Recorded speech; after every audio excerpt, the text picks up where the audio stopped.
வெள்ளை புறாவே முன்னை போலவே களங்கம் நீங்கியே விண்ணில் நீந்தவே ஆசை நெஞ்சிலே ஆயிரம் நாளுமே ஆசை நெஞ்சிலே ஆயிரம் நாளுமே. ஆண்டவராகிய இயேசு கிறிஸ்துவின் இனிதான நாமத்தினாலே இந்த மாலை வேளையிலே உங்கள் அனைவரையும் வாழ்த்துவதிலே மிகுந்த மகிழ்ச்சி அடைகிறேன். ஆண்டவர் கிருபையாக இப்படியாக நம்முடைய பகுதியிலே நம்முடைய தேசத்தினுடைய எழுப்புதலுக்காக நாம் ஜெபிக்கும்படியாக ஆண்டவர் பேர்பட்டதான ஒரு வாய்ப்பை நமக்கு தந்திருக்கிறார். அதற்காக ஆண்டவரை நான் ஸ்தோத்தரிக்கிறேன். விசேஷமாக இந்த நாளிலே நம்மோடு கூட தேவனுடைய வார்த்தையை பகிர்ந்து கொள்ளும்படியாக சகோதரர் ஜான் ஜோசப் அவர்கள் நம்மோடு கூட இருப்பதை குறித்து நாம் அதிகமாய் மகிழ்ச்சி அடைகிறோம். உலகமெங்கிலும் தேவனால் வல்லமையாய் பயன்படுத்தப்படுகிற ஒரு தேவனுடைய மனிதரை தேவன் இந்த நாளிலே நம்முடைய மத்தியிலே கொண்டு வந்திருக்கிறார். அதற்காக ஆண்டவரை அதிகமாய் நான் ஸ்தோத்தரிக்கிறேன். விசேஷமாக நம்முடைய தேசத்திலே பல இடங்களிலே அநேக திருச்சபைகளை கட்டி கொடுப்பதற்கு ஆண்டவர் அவர்களை பயன்படுத்தி வருகிறார். இன்னும் அநேக விதத்திலே பரந்த ஒரு தரிசனத்தோடு கூட பலவிதமான ஊழியங்களை சகோதரர் அவர்கள் நிறைவேற்றி வருகிறார்கள். விசேஷமாக அவர்களை அன்போடு கூட நாம் வாழ்த்தி வரவேற்கிறோம். நாம் ஒருமித்து ஆண்டுடைய நாமத்தை நாம் உயர்த்தும்படியாய் ஆண்டவர் நமக்கு கிருபை பாராட்டியிருக்கிறார். இப்போதும் கூட நம்முடைய சகோதரர் அவர்கள் நம்மோடு கூட தேவனுடைய வார்த்தையை பகிர்ந்து கொள்வார்கள். நம்முடைய கரங்களை தட்டி நம்ம அவர்களை உற்சாகமாய் வரவேற்போம். ஆண்டவராக இயேசு கிறிஸ்துவின் நாமத்தில் என் அன்பின் வாழ்த்துக்கள். இந்த பெண்மாரி எழுப்புதல் ஜெபத்திலே வந்து மறுபடியும் கலந்து கொண்டு கர்த்தருடைய ஊழியத்தை நிறைவேற்ற ஆண்டவர் தந்த கிருபைக்காக நான் ஆண்டவரை ஸ்தோத்தரிக்கிறேன். ஹல்லேலூயா. இந்த நல்ல அழைப்பை தந்த அருமையான ஒவ்வொரு சகோதரர்களுக்கும் என்னுடைய நன்றிகளையும் வாழ்த்துக்களையும் நான் பகிர்ந்து கொள்கிறேன். இந்த ஸ்தல பாஸ்டரையும் நான் அன்போடு நான் வாழ்த்துக்கிறேன். உங்கள் எல்லாருக்கும் என்னுடைய வாழ்த்துக்கள். கர்த்தர் நம்மோடு இந்த மாலை நேரத்தில் இடைப்படுவாராக.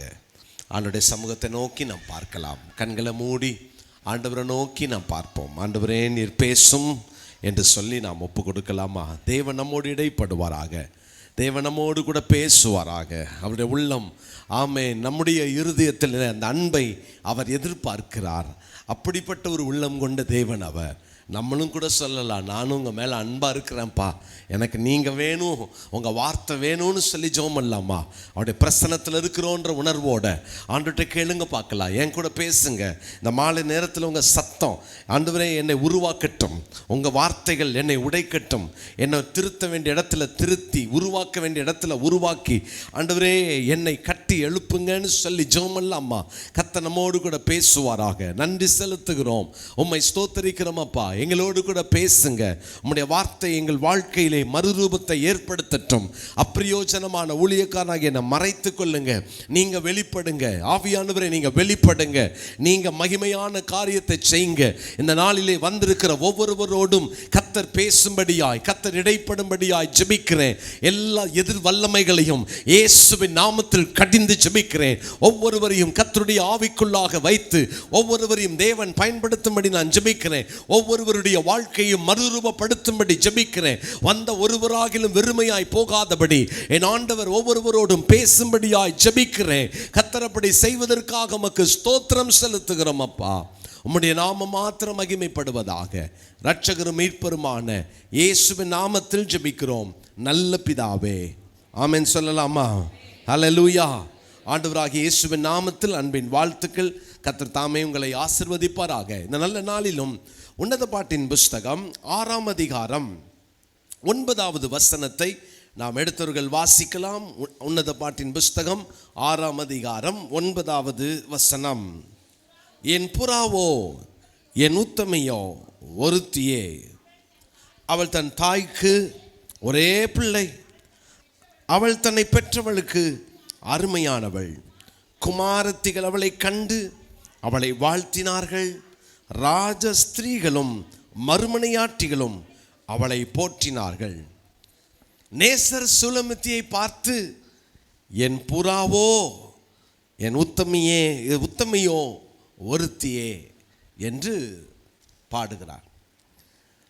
நிறைய பேருக்கு இருக்கிற ஒரு பெரிய ஆதங்கம், ஏன் வேதத்தில் உன்னத பாட்டு புஸ்தகம் இருக்கணும்? எங்கள் பைபிள் காலேஜிலேருந்து பாஸ்டர்ஸ் மீட்டிங்லேருந்து சாதாரண விசுவாசிகள் வரைக்கும் இருக்கிற கேள்விகளில் ஒன்று, எதுக்கு உன்னத பாட்டின் புஸ்தகம் பைபிளில் இருக்கணும்? நிறையா என்னுடைய ஊழியங்களில் அப்போலஜெட்டிக்ஸ்ன்னு சொல்லுவாங்க. அதாவது விசுவாச தற்காப்பு ஊழியம். பிற மதத்தினர் அல்லது நாத்திகவாதிகள் வேதத்துக்கு விரோதமாக கேள்வி கேட்கும்போது சாந்தத்தோடும் வணக்கத்தோடும் உத்தரவு சொல்லணும் என்று வேதம் கற்றுக் கொடுக்கிறது. ஸோ இது ஒரு பிரதானமான ஒரு ஊழியங்கள், எங்கள் ஊழியங்களிலே ஒரு ஊழியம். நிறைய பேருக்கு ஏத்திஸ்டினுடைய வெப்சைட்ஸை பார்த்தீங்கன்னா இந்த உன்னத பாட்டிலேருந்து அவ்வளவு கேள்விகளை கேட்டு வேதத்தை, வேதாகமத்தின் மகத்துவத்தை ரொம்ப குறைத்து மதிப்பிட்டிருப்பாங்க. என்னென்னா கேள்வி கேட்ட உடனே கிறிஸ்தவங்க உன்னத பாட்டிலேருந்து கேள்வி கேட்ட உடனே அமைதியாகிடுவாங்க, அவங்க போயிடுவாங்க. பொதுவாக இந்த மாதிரி விசுவாச தற்காப்பு ஊழியங்கள் இருக்கிறவங்க வெறுமையாக வேதத்தை மாத்திரம் படிச்சுட்டு அவங்களோட பேசவும் முடியாது, தர்க்கம் பண்ணவும் முடியாது. இயேசு ரொம்ப அழகாக இந்த அப்போலஜெட்டிக்ஸ் என்று சொல்லப்படுகிற இந்த ஊழியத்தில் ரொம்ப அழகாக அதை ஹேண்டில் பண்ணுவார். இயேசுவை பார்த்து கேட்குறாங்க, உன் பாவம் நீங்கிருச்சின உடனே நீர் என்ன அதிகாரத்தினால் இதை செய்கிறீர் அப்படின்னு அவரை பார்த்து கேள்வி கேட்ட உடனே இயேசு சொல்கிறார், நான் உனக்கு பதில் சொல்லணும்னா நான் கேள்வி கேட்குறேன், அதுக்கு நீ பதில் சொல்லுன்னார். என்ன கேள்வி கேட்டார்? நான் என்ன அதிகாரத்தால் இதை செய்கிறீர்னு உடனே அவர் சொல்லணும், இல்லை எனக்கு பிதா அதிகாரம் தந்திருக்காருன்னு. அவர் ஆன்சர் பண்ணலை, மாறா என்ன திரும்ப சொன்னார், நான் உங்களுக்கு பதில் சொல்லணும், நான் ஒரு கேள்வி கேட்குறேன், அதுக்கு பதில் சொல்லு. யோவான் கொடுத்த ஸ்நானம் தேவனால் உண்டானதா மனுஷனால் உண்டானதா? அவங்க பார்க்குறாங்க தேவனால் உண்டானதுனா ஏன் கீழ்ப்படியலன்னு கேட்பாரு, மனுஷனால் உண்டானதுனா இவன் கல்லால் எறிவான் நம்மளை, எதுக்கு வம்பு, நாங்கள் எங்களுக்கு தெரியாதுன்றாங்க. இயேசு சொல்கிறாரு, எனக்கு தெரியாதுன்னு சொல்லலை, நான் சொல்ல மாட்டேன்றார். இப்படி தான் கேள்விகள் கேட்கும்போது மறு கேள்விகளை நம்ம திரும்ப வைக்க வேண்டும். இப்படி அதிகமாக இந்த கேள்வியை உன்னத பாட்டிலிருந்து கேள்வி கேட்குறதில்ல. கிறிஸ்தவங்க கூட இப்படி உன்னத பாட்டை படிச்சிருக்க மாட்டாங்க. என் நண்பர்கள் அவ்வளோ படித்து வச்சுருப்பாங்க. அவன் கேள்வி கேட்டாலே உன்னத பாட்டிலேருந்து தான் கேட்பாங்க. அவங்களுடைய மெயின் அந்த கோரே என்னென்னா வேதத்தில் என்ன இருக்குது. நிறைய கிறிஸ்தவர்களுக்கு இந்த கேள்வி, ஏன் பிரதர் உன்னத பாட்டு இருக்கணும்? நான் உன்னத பாட்டை பற்றி பேச வரல, நான் இன்றைக்கி புறாவை பற்றி பேச வந்திருக்கிறேன். ஆனால் நான் உன்னத பாட்டிலேருந்து எடுக்கிறதுனால அது அவுட்லைனை கொடுத்துட்டா நல்லது. நிறைய பாரம்பரிய கதைகள், வேதத்தில் இல்லாத கதைகள் நிறையா யூதர்கள் நம்புகிறவர்கள் கதைகளில் ஒன்று, இங்கே சொல்லப்பட்ட இந்த பெண் ஒரு மெய்ப்பராய் இருக்கிறாள், தாவீதுக்கு வயசான நாட்களில் சூடு உண்டாக்குவதற்காக கொண்டு வரப்பட்ட அபிஷாயா இருக்கலாம் என்று நம்பப்படுகிறது. ஆனால் பைபிளில் இல்லை, அதனால் அதை நம்ம மெயினாக எடுக்க வேண்டாம். அந்த பிள்ளைய சாலமோன் நேசிக்கிறான். சாலமோன் அந்த பிள்ளையை நேசிக்கிறான், அந்த திருமணம் பண்ண விரும்புகிறான். தாவீது வீட்டுக்குள்ள அதனால குழப்பம் வருது, தாவீதின் பிள்ளைகளுக்குள்ள போட்டி நடக்குது அவளை கல்யாணம் பண்ணுறதுக்கு. சாலமோன் ராஜாவாயிட்டதுனால இந்த பிள்ளைய நேசிக்கிறான். உன்னத பாட்டின் புஸ்தகம் சாலமோனினுடைய உன்னத பாட்டு. இதில் இருக்கிற அதிகாரங்கள் நம்ம என்றைக்குமே லிட்ரலாக வேதத்தை படிக்க கற்றுக்கொள்ளணும். என்ன இருக்குன்றதை முதல்ல படிக்கணும். சிலரெல்லாம் நான் பார்த்துருக்கிறேன், ஒரு வருஷம்லாம் உன்னத பாட்டிலிருந்து பிரசங்கம் பண்ணவங்கள நான் பார்த்துருக்கிறேன். ஒரு வருஷம் உன்னத பாட்டில் இருக்கிற ஞான அர்த்தங்கள் என்று உன்னத பாட்டில் ஒவ்வொரு அதிகாரத்தையும் அதன் அர்த்தத்தையும் ஆவிக்குரிய அர்த்தங்களையும் விளக்குகிறவர்கள் உண்டு. இதெல்லாம் ஒரு பக்கம் இருக்கட்டும். இப்போமே நான் உன்னத பாட்டிலேருந்து ஒரு பகுதியை கொடுத்தேன்னா எல்லாருமே தேவனுடைய பிள்ளைங்க தானே, யாரும் புது கிறிஸ்தவங்கள் இல்லையா? அதனால் எல்லாருக்கும் உன்னத பாட்டிலிருந்து விளக்கம் சொல்ல தெரியும். நேசர்னு உடனே நம்ம மனசில் யார் வருவாங்க? இயேசு தான். மணவாட்டின்னு உடனே யார் வருவாங்க? சபை, நம்ம தான் வருவோம் இல்லையா? ஸோ இப்படி நம்ம ஞான அர்த்தங்களை கொடுத்தாலும் what is the literal meaning, என்ன இருக்குது அங்கே? இதை சாலமோன் அந்த பிள்ளையை நேசிக்கிறான். 1ஆம் அதிகாரம் 2ஆம் அதிகாரத்தில், இந்த 2 அதிகாரத்தில் அவர்களுடைய நேசத்தை பார்க்கிறோம். 3ஆம் அதிகாரத்தில் அவர்களுடைய திருமண வாழ்க்கை, அங்கே தான் 3ஆம் அதிகாரத்தில் தான் அவங்க கல்யாணம் பண்ணுறார். கல்யாணம் பண்ணுறது 4ஆம் அதிகாரத்தில் அவர்களுடைய தாம்பத்திய வாழ்க்கை. 5ஆம் அதிகாரத்தில் குடும்பத்தில் வருகிற விரிசல். 6ஆம் அதிகாரத்தில் மறுபடியும் கூடி வாழ்கிறார்கள். 7ஆம் அதிகாரத்தில் அவர்களுடைய இல்லற வாழ்க்கையை அவர்கள் நடத்த துவங்குகிறார்கள். 8ஆம் அதிகாரம் ஒரு சம்மரி. இதுதான் உன்னத பாட்டின் புஸ்தகம். யாராவது கேள்வி கேட்டால் இது அப்படியே பைபிளில் இருக்கணும் பிரதர்? யூதர்கள் 16 வயது ஆனதற்கு பின்பாக தான் உன்னத பாட்டின் புஸ்தகத்தை தங்கள் பிள்ளைகள் படிக்கும்படி வைப்பார்கள். என்னுடைய வேத புத்தகத்தில் உன்னத பாட்டு வரவேண்டியதற்கு காரணம் என்ன? நீ கண்ட புத்தகத்தை படித்து அதை நீ ஃபாலோ பண்ணக்கூடாது. வேதத்தில் தாம்பத்திய வாழ்க்கை என்றால் அது திருமணத்திற்கு பின்புதான் என்பதை வேதம் கற்றுக் கொடுக்கிறது. என் வேத புத்தகத்தில் குடும்பத்தில் எப்படிப்பட்ட அந்த சண்டைகள் வரும், யார் விட்டு கொடுப்பது, நேசர் கதவை தட்டும்போது இவ இறங்கி சாக்கு போக்கு சொல்லிட்டு இறங்காம உட்காந்துட்டு இருக்கிறா, அதனால வெளியில போய் அந்த சந்தி சிரிக்கிற அளவுக்கு அவங்க குடும்ப வாழ்க்கை போகிறது. இவள் இறங்கி போய் வாரும் என் நேசர் எனக்கு போதும்னு சொல்லி நேசரோடு இணைந்து கொள்ளுகிறாள். அந்த குடும்பத்தில் ஒரு சமாதானம் பிறக்கிறது. இதெல்லாம் குடும்பங்களை குறித்து தெரிந்து கொள்வதற்கும் புரிந்து கொள்வதற்கும் ஆவியானவர் உன்னத பாட்டு நமக்கு தந்திருக்கிறார். வேதத்தில் நிறைய காரியங்கள் நம்ம கவனிக்கும் பொழுது ஆவியானவருடைய அனுமதி இல்லாமல் வேதத்தில் ஒரு புத்தகமும் நம்முடைய வேதத்தில் கொடுக்கப்படவில்லை. பைபிளில் கர்த்தர் ஒரு உன்னத பாட்டை கர்த்தர் கொடுத்துருக்கிறார், பிரசங்கியை கொடுத்திருக்கிறார், புலம்பலை தந்திருக்கிறார்னா வேத வாக்கியங்கள் எல்லாம் தேவ ஆவியினால் அருளப்பட்டிருக்கிறது. இதை விசுவாசிக்கிறது தான் கிறிஸ்தவன். இதை விசுவாசிக்காதவங்க கிறிஸ்தவங்களே கிடையாது.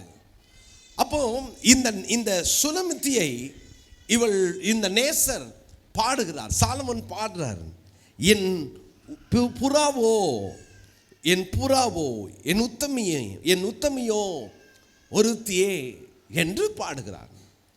இப்போ நம்ம ஆவிக்குரிய வாழ்க்கைக்கு வருவோம். ஆண்டவர் நம்மை பார்த்து புறாவோ ஒருத்தியே நீ என் புறான்னு சொல்லி ஆண்டவர் சொல்வாரா? வேத புஸ்தகத்தில் நிறைய பட்சிகள் உண்டு, அதில் புறா ஒரு விசேஷத்த இடத்தை பெற்றிருக்கிறது. புறான உடனே நம்ம எல்லாருக்கும் தெரிந்த சம்பவங்களிலே 2 பிரதான சம்பவம். பழைய ஏற்பாட்டில் நோவாவினுடைய காலத்திலும் புதிய ஏற்பாட்டிலே இயேசு கிறிஸ்துவின் மேலே பரிசுத்தாவியானவர் வந்து புறாவின் வடிவத்தில் இறங்கினதையும் பார்க்கிறோம். புறா பரிசுத்தாவியானவர் அல்ல, பரிசுத்தாவியானவருக்கு ஒப்பாக அடையாளமாக காணப்பட்ட ஒரு அடையாளங்களில் ஒன்று. அக்கினி, தண்ணீர், புறா, இதெல்லாம் ஆவியானவருடைய சிம்பல்ஸ், பரிசுத்தாவியானவருடைய ஒரு அடையாளங்கள். இந்த பரிசுத்தாவியானவருக்கு அடையாளமாய் சொல்லப்பட்டது புறா. காரணம், இந்த புறா ஒரு பரிசுத்தத்திற்கு அடையாளம், இது ஒரு தூய்மைக்கு அடையாளம், இது ஒரு சமாதானத்திற்கு ஒரு அடையாளம், இது ஒரு சாந்தத்திற்கு ஒரு அடையாளம், ஒரு கபடற்ற வாழ்க்கைக்கு அடையாளம் என்று புறாவை குறித்து நீங்கள் வேதத்தில் படிக்கலாம். ஆண்டவராக இயேசு கிறிஸ்து சொல்றார், புறாவை போல எப்படி இருங்க?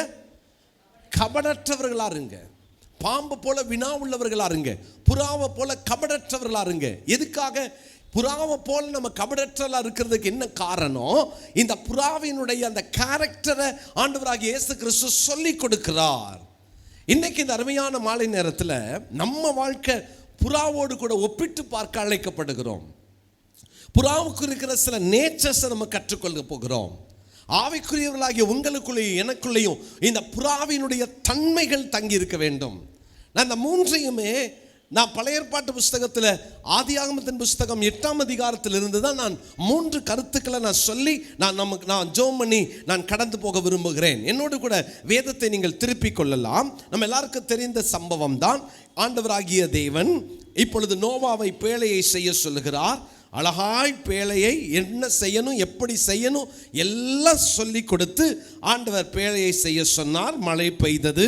இப்பொழுது இந்த தண்ணீர் வடிந்து விட்டதா என்று பார்ப்பதற்காக இப்பொழுது ஒரு காகத்தை அனுப்பினார். வாசித்துடலாமா? இந்த 8ஆம் அதிகாரத்தினுடைய 7வது வசனத்தை வாசிங்க பார்க்கலாம். ஒரு காகத்தை வெளியே விட்டான். அது புறப்பட்டு பூமியின் மேல் இருந்த ஜலம் வற்றி போகும் வரைக்கும் போகிறதும் வருகிறதுமாய் இருந்தது. பின்பு பூமியின் மேல் ஜலம் குறைந்து போயிற்றோ என்று அறியும்படி ஒரு புறாவை தன்னிடத்திலிருந்து வெளியே விட்டான். பூமியின் மீதெங்கும் ஜலம் இருந்தபடியால் அந்த புறா தன் உள்ளங்கால் வைத்து இளைப்பாற இடம் காணாமல் திரும்பி பேழையிலே அவனிடத்தில் வந்தது. அவன் தன் கையை நீட்டி அதை பிடித்து தன்னிடமாய் பேழைக்குள் சேர்த்து கொண்டான். காகத்தை விட்டான், போகிறதும் வருகிறதுமா இருந்துச்சான். ஆனால் புறாவை விட்டான். ரொம்ப அழகான ஒரு வார்த்தை, என்னை கவர்ந்த ஒரு வார்த்தை. அது பூமியின் மேல் தன் உள்ளங்கால் வைத்து இளைப்பாற இடம் காணாமல் இதுவரைக்கும் இருந்த இளைப்பாறின இடத்திற்கே திரும்பி வந்து விட்டது. இந்த புறாவுக்கு ஒரு நேச்சர் உண்டு, இளைப்பாறும் இடத்தை கண்டுபிடிக்கின்ற தன்மை கொண்ட ஒரு புறா. இந்த புறாவுக்கு இளைப்பாறும் இடம் எது என்று அதற்கு ஒரு அறிவு இருந்தது. அநேகருடைய வாழ்க்கையில் இன்னைக்கு இருக்கிற தேவனுடைய பிள்ளைகள், ஆவிக்குரியவர்கள் என்று அழைக்கப்படுகிறவர்கள் கூட, நல்ல வேதம் வாசிக்கிறவங்க, ஜெபிக்கிறவங்க, ஆண்டவருக்காக வாழ்றவங்க கூட பயன்படுத்துகிற வார்த்தைகள்ல ஒன்று என்ன தெரியுமா?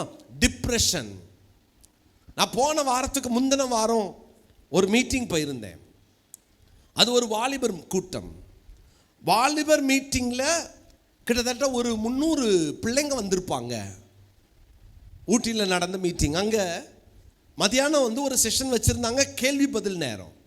இந்த கேள்வி பதில் நேரத்தில் அந்த பிள்ளைங்க எழுதியிருந்த அந்த கேள்விகளில் அதிகமான கேள்விகள் நிறையா நாங்கள் ஒரு 5-6 டாப்பிக்காக பிரிச்சுட்டோம். அதில் பிரதானமானது என்ன தெரியுமா? Depression, stress. டிப்ரெஷன். எந்த வயசு? 13, 14, 15, 16, 17, 18 வயசு இந்த பிள்ளைங்க எழுதியிருக்கிறாங்க. அங்கிள், நாங்கள் 12th ஸ்டாண்டர்ட் படிக்கிறேன். டிப்ரெஷன்ல இருந்து how to over come the depression, எப்படி இந்த மன தாக்கத்திலிருந்து நான் வெளியே வருவது. என்ன அர்த்தம் தெரியுமா? இன்னும் அவர்கள் இளைப்பாறும் இடத்தை கண்டுபிடிக்கவில்லை. பெரியவங்களுக்குள்ள இருக்கிற வார்த்தை. நீங்கள் யூகேக்கு போனீங்கன்னா நான் சொல்லுவேன், சர்ச்சஸில் சொல்கிற ஒரு எல்லா சபையிலையும் நான் சொல்கிற ஒரு காரியம், உங்களுக்குள்ளே நீங்கள் பயன்படுத்துகிற கெட்ட வார்த்தைகளை ஒன்று என்னென்னா ஸ்ட்ரெஸ். எல்லா வாயிலையும் ஐயோ ஸ்ட்ரெஸ் பிரதர், ஸ்ட்ரெஸ் பிரதர். என்ன ஸ்ட்ரெஸ்ஸு? காலையிலேருந்து வேலைக்கு போயிட்டு வந்ததுக்கு அவங்க வச்சுருக்க பேர் என்ன தெரியுமா? ஸ்ட்ரெஸ். அழுத்தம். அழுத்தம். யாரு? சர்ச்சுக்கு வரவங்க, ஜெபம் பண்ணுறவங்க, பைபிள் படிக்கிறவங்க, கூட்டத்துக்கு வரவங்க. அவங்களுக்குள்ள என்ன சொல்றாங்க? அழுத்தம். இந்த அழுத்தம் இருக்கிற வரைக்கும் இவங்க யாரு தெரியுமா? அழுத்தத்தோடு வாழ்கிறவர்கள் யார் தெரியுமா? இன்னும் இளைப்பாறும் இடத்தை கண்டுபிடிக்காதவர்கள். காக்கத்தை போல சுற்றி திரிந்து கொண்டிருக்கிறாங்க. எங்க உட்காரலாம், என்ன நடக்குது, ஐயோ ஸ்ட்ரெஸ்ஃபுல்லா இருக்குது. இளைப்பாறும் இடம் ஒன்று உண்டு, ஆனால் உள்ளே வர மனமில்லை. இளைப்பாறுகிற இடம் எது என்று தெரியும், ஆனா உள்ள வருவதற்கு நமக்கு ஆசை இல்லை, மனசு இடம் கொடுக்கல. ஸ்ட்ரெஸ்ல வாழ்றதுக்கு நிறைய பேர் இன்னைக்கு பழகி கொள்ளுகிறார்கள். ஸ்ட்ரெஸ்ல கிடந்து அதை சொல்லிக் கொண்டிருக்கிற அந்த சுய பரிதாபத்தை தேடிக்கொள்ளுகிற அநேக கிறிஸ்தவர்கள் இருக்கிறார்கள். ஒருவேளை இன்னைக்கு இந்த கூட்டத்துக்கு வந்திருக்கிற உங்க தனிப்பட்ட வாழ்க்கையில் இளைப்பாறும் இடம் தெரியாமல் அலைந்து திரிந்து கொண்டிருக்கலாம். சில ஸ்ட்ரெஸ்ஸோட, அல்லது சில மன அழுத்தங்களோட, அல்லது சில மன தாங்கல்களோட உங்களுடைய வாழ்க்கையை ஓட்டி கொண்டிருக்கலாம். யார்கிட்டையும் சொல்ல முடியல, நான் யார்கிட்ட போய் கொட்டுவேன், நான் யார்கிட்ட போவேன், நான் யார்கிட்ட சொல்லுவேன். தேவனுடைய பிள்ளைகளே, இயேசு கிறிஸ்து பெத்தானியாவுக்கு போகிறார். மார்த்தாள் இயேசுவை ஏற்றுக்கொண்டால், மரியாள் இயேசுவை வீட்டிலே ஏற்றுக்கொண்ட மார்த்தாளை விட மரியாளுக்கு தெரியும், இப்பொழுது நான் அவருடைய பாதத்தில் நான் போய் உட்கார போறேன். இயேசு கிறிஸ்துவை மார்த்தாள் கவனிப்பதிலே கவனம் செலுத்தினால், மரியாளோ அவருடைய பாதத்தை போய் அண்டிக் கொள்ளுகிறாள். ஏன்னா அந்த இடம் தான் அவளுக்கு தெரியும், அவருடைய பாதம் தான் என்னை விடுவித்துக் கொள்ளுகிற இடம், அவருடைய பாதம் தான் என்னை போஷித்துக் கொள்ளுகிற இடம், அவருடைய பாதம்தான் அவரை எனக்காக செயல்படுத்துகிற ஒரு இடம். நிறைய பேருக்கு ஆண்டவருடைய பாதத்தில் உட்கார்ந்து தங்களுடைய ஸ்ட்ரெஸ்ஸை போக்கிக் கொள்ள மனமில்லை. இயேசுவை ஏற்றுக்கொண்டிருக்கிறோம், ஆனா இன்னும் டிப்ரெஷனை ஓவர் கம் பண்ணல. இயேசுவை ஏற்றுக்கொண்டிருக்கிறோம், ஆனால் இன்னும் நம்முடைய ஸ்ட்ரெஸ்ஸை விட்டு வெளியே வர முடியல, வழி தெரியல. தெரியும், இயேசு ரொம்ப அழகா சொல்றாரு. மத்தேயு சுவிசேஷம் 16ஆம் அதிகாரத்தின் 28ஆம் வசனத்துல வாசிக்கிறோம், வருத்தப்பட்டு பாரம் சுமக்கிறவர்களே நீங்கள் எல்லாரும் என்னிடத்தில் வாருங்கள், நான் உங்களுக்கு இளைப்பாறுதல் தருவேன். I will give you rest. எத்தனை காலம் பறந்துகிட்டு இருக்க போறோம்? எத்தனை காலம் சட்டை அடித்துக் கொண்டே இருக்க போகிறோம்? எத்தனை காலம் உங்கள் சட்டைகளை அடித்துக்கொண்டு இளைப்பாறுதல் இல்லாமல் ஓடிக்கொண்டிருக்க போறீங்க? தொடர்ந்து தொடர்ந்து ஓடி ஓடி ஓடி ஓடி இளைப்பாறுதல் அற்ற ஒரு நிலைமையில ஓடிக்கொண்டிருக்க போறீங்க. தேவனுடைய பிள்ளைகளே, தேவனுடைய பாதத்துக்கு வாங்க. அந்த தேவனுடைய பாதம் ஒன்றுதான் ஆண்டவராகிய இயேசுவினிடத்திலே அங்கே கற்றுக்கொள்ளுகிற ஒரு இடம். அந்த இயேசுவின் பாதம் ஒன்றுதான் அவருடைய சமூகத்தில் இளைப்பாறும் இடம். அவருடைய சமூகத்திற்கு வந்தவருடைய பாதத்தில் அமர்ந்தாதான் நமக்காக ஆண்டவர் பேசுவார். மார்த்தாள் கம்ப்ளைண்ட் பண்றான், என்னை அவ தனியே விட்டு வந்ததை குறித்து உமக்கு கவலை இல்லையோ? மரியாள்கிட்ட பேச முடியல. மார்த்தாள் இயேசுவின் இடத்துல பேசுறான். அவள் அனுப்பிவிடும், அவள் அனுப்பிவிடும், நான் தனியா வேலை செய்கிறேன். அவளுக்கு இருந்த ஸ்ட்ரெஸ் ஆண்டவர் சுட்டி காட்டுறார். மார்த்தாளே மார்த்தாளே, நீ அநேக காரியங்களுக்காய் கவலைப்பட்டு கலங்குகிறாய், அநேக காரியங்களுக்காய் கவலைப்படுகிறாய், உனக்குள்ள ஸ்ட்ரெஸ் இருக்கு. இயேசுவை கூப்பிட்டுட்ட, அவரை நீ நல்ல ஹாஸ்பிட்டாலிட்டி ஆண்டவரை கொடுக்குறோம், ஆண்டவருடைய கூட்டத்துக்கு போகிறோம், இயேசுனா ரொம்ப பிடிக்கும், எல்லாம் நல்லதுதான். பட் ஸ்டில் உனக்குள்ள இருக்கிற பாரம் இறக்கி வைக்க முடியாம தொடர்ந்து அதை சுமந்து கொண்டிருக்கிற பாரம். ஞாபகத்தில் வைத்துக் கொள்ளுங்கள், நீங்களும் நானும் காக்கா கூட்டம் கிடையாது, புறாக்கள். நம்மளை பார்த்து ஆண்டவர் சொல்லணும், என் புறாவோ. நம்மளை பார்த்து ஆண்டவர் சொல்லுவாரா? இந்த புறாவுக்கு தெரியும் இளைப்பாறும் இடம் எது என்று. எங்க சுத்தினாலும் பேழைக்குள் தான் இளைப்பாறுதல் என்று அதற்கு தெரியும். எனக்கு ஒரு இளைப்பாறுதல் கிடைக்க வேண்டும் என்றால் திரும்ப நான் அங்கு செல்ல வேண்டும் என்று தெரியும். நோவா கிட்ட போன உடனே நோவா கையை நீட்டி அதை தம்மிடமாய் அவன் வாங்கிக் கொள்ளுகிறான். திரும்புங்கள், ஆண்டவர் உங்களுக்காக பேசுவார், உங்களுக்காக அவர் வழக்காடுவார், உங்களுக்காக அவர் யுத்தம் பண்ணுவார். நிறைய நேரம் நம்ம பேசி, நம்ம சண்டை போட்டு, நம்ம போராடி, நம்ம சமாதானத்தை கெடுத்துக்கிறோம்ல. ஒரு நாள் ஒரு மீட்டிங் போயிருந்தேன். அப்போது ஒரு அம்மா சாட்சி சொன்னாங்க அந்த ஃபாஸ்டிங் ப்ரேயரில். அந்த முந்தின ஃபாஸ்டிங் ப்ரேயரில் நடந்த ஒரு சாட்சியை சொன்னார்கள். வெள்ளிக்கிழமை அவர்கள் ஃபாஸ்டிங் இருந்து பைபிள் படிச்சுட்டு இருந்திருக்காங்க. அப்போது அந்த டைம் சாட்சி சொன்ன அந்த டைம் அவங்க டிபார்ட்மெண்ட்டில் மத்தியானம் ஆயிடுச்சுன்னா சாப்பிட்டு முடிச்சுட்டு கேரம் போர்டு முதற்கொண்டு செஸ்ஸு வரைக்கும் சீட்டு வரைக்கும் விளையாடுவாங்களாம்.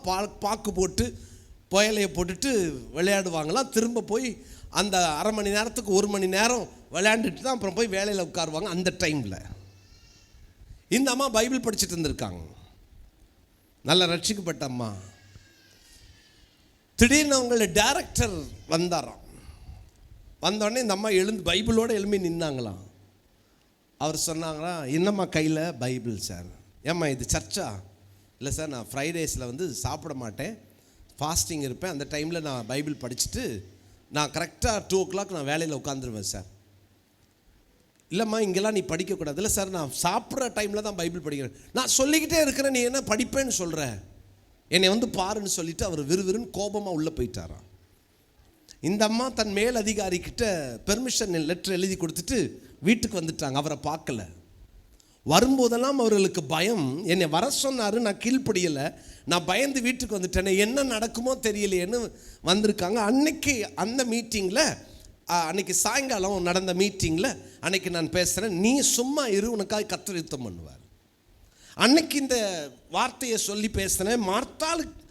மார்த்தாள் பேசும்போது மரியாள் ஒரு வேளை உனக்கு என்ன, நான் உட்காருவேன் ஆண்டவர் பாதத்தில் சண்டை போட்டிருக்கலாம்ல. ஆனால் அவ அமைதியாக இருந்ததுனால, அவ இயேசுவின் பாதத்தை பிடிச்சதுனால இயேசு பேசினார். உங்களுக்காக ஆண்டவர் பேசட்டும், உங்களுக்காக ஆண்டவர் வழக்காடட்டும், உங்களுக்காக கர்த்தர் யுத்தம் பண்ணட்டும், நீங்க சும்மா இருங்க. நான் பேசி முடிச்சேன். அப்பவும் அந்த அம்மா ஒன்றும் சொல்லலை. ஈவன் வந்து எனக்காக இது ஜோம் பண்ணிக்கோங்கன்னு கூட சொல்லலை. திங்கக்கிழமை காலையில் ஆஃபீஸ்க்கு போனால் அது வரைக்கும் எல்லாரும் சாதாரணமாய் பார்த்து அந்த அம்மா இப்பொழுது போனால் எல்லாரும் எழுந்து நின்னாங்களாம். இந்த அம்மா நினச்சிக்கிட்டாங்களா ஏதோ நடந்துருச்சு அசம்பாவிதம். அவங்க கூட இருக்கிற கலீக்ஸ் சொன்னாங்களாம், நீ உண்மையில வணங்குற கடவுள் பெரியவர். ஏன் எம்டி ரூமில் போய் பாரு, உனக்கு மெமோ டைப் பண்ணி வச்சுட்டு சைன் போடுறதுக்குள்ள ஃபேக்ஸில் அவருக்கு ஒரு மெமோ வந்துச்சு, சஸ்பென்ஷன் ஆர்டர். இந்த அம்மா கண்ணீரோட சொன்னாங்க, ஒரு நிமிஷத்துக்கு முன்னால் அந்த ஐயா கையெழுத்து போட்டிருந்தா என் வேலை காலி. என்கொயரி கண்ணாம்பினான்னு எனக்கு எதிராக அவர் எழுதி வச்சிருந்தாரு. கையெழுத்து போடுவதற்கு கூட கர்த்தர் விட்டு கொடுக்கல. காரணம், தேவன் எனக்காக யுத்தம் பண்ணினார். அந்த அம்மா ஒருவேளை நமக்கு அப்படி ஒரு பிரச்சனை வந்துருச்சுன்னா என்ன செய்வோம் யோசித்து பாருங்களேன். தேவனுடைய பாதத்தை தேடுவோமா? தேவ பிரசன்னத்தை தேடுவோமா? இளைப்பாறும் இடத்தை கண்டுபிடிங்க. இந்த உலகத்தில் வாழ்கிற வரைக்கும் எல்லா அழுத்தங்களும் வரதான் செய்யும், எல்லா பிரச்சனைகளும் வரதான் செய்யும், எல்லா நெருக்கங்களும் வரதான் செய்யும். நம்ம ஒன்றை தெரிந்து கொள்வோம், ஐயா நான் எங்கே இருந்தாலும், எத்தனை வேடன்கள் எனக்கு எதிராக இருந்தாலும், எத்தனை பிரச்சனைகள் எனக்கு எதிராக இருந்தாலும், எனக்கு ஒரு இளைப்பாறும் இடம் ஒன்று உண்டு. அது ஆண்டவருடைய சமூகம், ஆண்டவருடைய பிரசன்னம். அந்த கன்மலையின் வெடிப்பில் தங்கும் புறாவே என்று உன்னத பாட்டின் புஸ்தகம் 2ஆம் அதிகாரம் 14ஆம் வசனத்தில் படிக்கிறோமே. கன்மலையின் வெடிப்பிலே போய் தங்கிக் கொள்வோம். ஆண்டவர்கிட்ட சொல்லுங்க, எனக்கு உங்களை விட்டு வர யாரும் இல்லை. எத்தனை அழுத்தங்கள் வந்தாலும் அந்த பாரத்தை இறக்கி வைக்கிற ஒரு இடம் உண்டு என்றால் அது தேவ பிரசன்னம் ஒன்றுதான், அது தேவனுடைய சமூகம் ஒன்றுதான். ஆண்டவருடைய பிரசன்னத்துக்குள்ள உட்கார கற்றுக்கொண்டவர்கள் எத்தனை பெரிய டிப்ரெஷனையும் மேற்கொள்ள முடியும். ஆமென். மன அழுத்தங்கள் எங்க பார்த்தாலும் மன அழுத்தங்கள், யாரை பார்த்தாலும் சரி. இன்னைக்கு இருக்கிற பிரச்சனை அதுதான். யாரோ என்னை பேசிட்டாங்க, மனத்தாங்கல்கள். என் மனசெல்லாம் என் பிரச்சனையே தான் யோசிச்சுட்டு இருக்கிறேன். தூக்கம் இல்லை, எனக்கு போராட்டம், எனக்கு பிரச்சனை. கர்த்தருடைய பிள்ளைய பிரச்சனை உலகத்தாருக்கு வரலாம், உங்களுக்கும் வரும். உலகத்தாருக்கு வருகிற அதே போராட்டம் உங்களை சந்திக்கும், உங்களை தாக்கும், உங்களை பாதிக்கும். ஆனால் அதை மேற்கொள்வதற்கு ஆண்டவர் கொடுக்கிற ஒரே ஒரு அற்புதமான திட்டம் என்ன தெரியுமா? என்கிட்ட வா. இளைப்பாறும் இடத்தை கண்டுபிடித்து விட்டார். ஆண்டவருக்கு கீழ்ப்படியாம சுற்றி திரிந்த தேவ ஜனங்களுக்கு கர்த்தர் கொடுக்கிறார். எபிரேயர் 3ஆம் அதிகாரத்தில் 11ஆம் வசனத்தில் அவர் சொல்றாரு. எபிரேயர் 3:11 அந்த ஜனங்களை, இஸ்ரவேல் ஜனங்களை சொல்றாரு, என்னுடைய இளைப்பாறுதலில் அவர்கள் பிரவேசிப்பதில்லை என்று என்னுடைய கோபத்திலே ஆணையிட்டேன். என் இளைப்பாறுதலில் அவர்கள் பிரவேசிப்பதில்லை. காரணம், ஆண்டவரை தெரியும். எடுத்ததுக்கெல்லாம் போய் கோபப்பட்டாங்கல்ல, ஆண்டவர் என்ன வச்சாங்கல்ல.